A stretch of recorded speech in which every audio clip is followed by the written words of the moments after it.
Donc bonjour à tous, on se retrouve pour un petit exercice de combinatoire. Et l'énoncé c'est le suivant. On vous donne un bâton de 1 mètre. Et dessus, vous placez 2022 escargots. Et chaque escargot choisit une direction.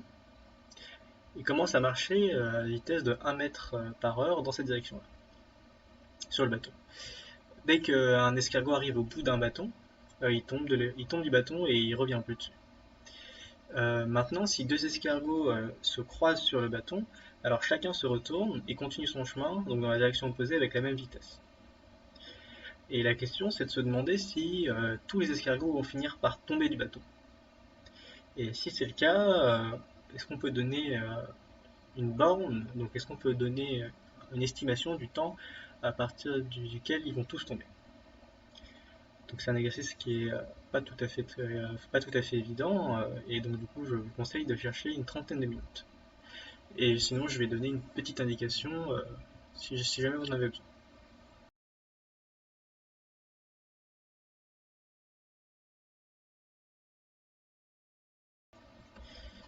Donc l'indication elle est un peu vague, mais c'est c'est une idée qui revient assez souvent, c'est une idée assez générale, donc assez vague forcément, qui revient en combinatoire. C'est trouver une façon, une formulation équivalente du problème et qui est plus simple à résoudre. C'est-à-dire que ici on a des règles, donc on a une condition initiale, on a des règles, donc si on tombe du bâton, on ne revient plus dessus, si on croise un autre escargot, on se retourne et on continue notre chemin.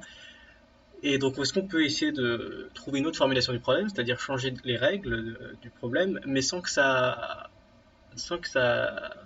change le... Enfin, il faut trouver un autre problème qui est équivalent à celui qu'on veut résoudre, mais qui est plus simple. Donc forcément,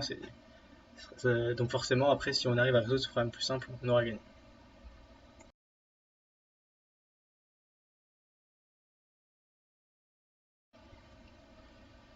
Donc je vais donner la solution. Et la solution, c'est oui, il existe un temps grand T à partir duquel, quelles que soient les positions de départ, euh, tous les escargots sont tombés après grand T heure.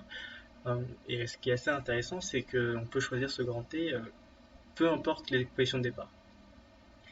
Voilà. Donc, quelle est l'astuce, ou en tout cas comment est-ce qu'on résout ça? Ben, l'idée c'est que si jamais... donc l'idée c'est qu'on va changer de point de vue, et par exemple on va poser un drapeau sur la tête de chaque escargot. Et on va mettre une nouvelle règle qui est que quand vous croisez un autre escargot, bah vous échangez vos drapeaux et vous retournez euh, et vous continuez à marcher. Donc maintenant on a une règle sur les drapeaux et plus sur les escargots. Et donc qu'est-ce qui se passe pour un drapeau? Quand il croise un autre drapeau, donc son escargot, lui, il retourne en arrière, mais vu qu'ils ont échangé le drapeau, en fait, le drapeau, lui, il continue à avancer tout droit. Donc ça, c'est en fait une règle plus facile que pour les escargots, parce que essentiellement, il se passe rien pour les drapeaux quand, quand deux escargots se croisent.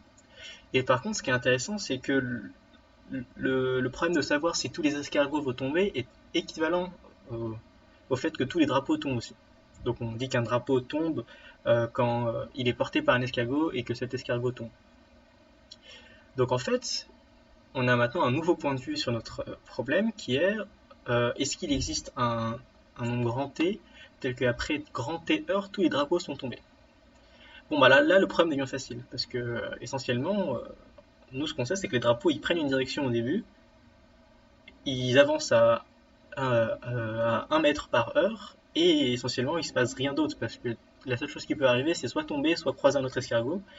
Si on tombe, on est content, enfin pour notre problème. Et s'ils croisent un escargot, bah, vu qu'ils échangent leur drapeau, c'est comme si le drapeau il continuait. En particulier, les drapeaux se déplacent à 1 mètre par heure dans une direction. Et donc du coup, après au plus une heure, c'est-à-dire pour parcourir la longueur du bâton, bah, ils vont tomber.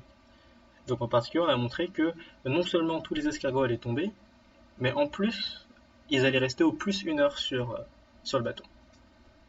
Donc voilà.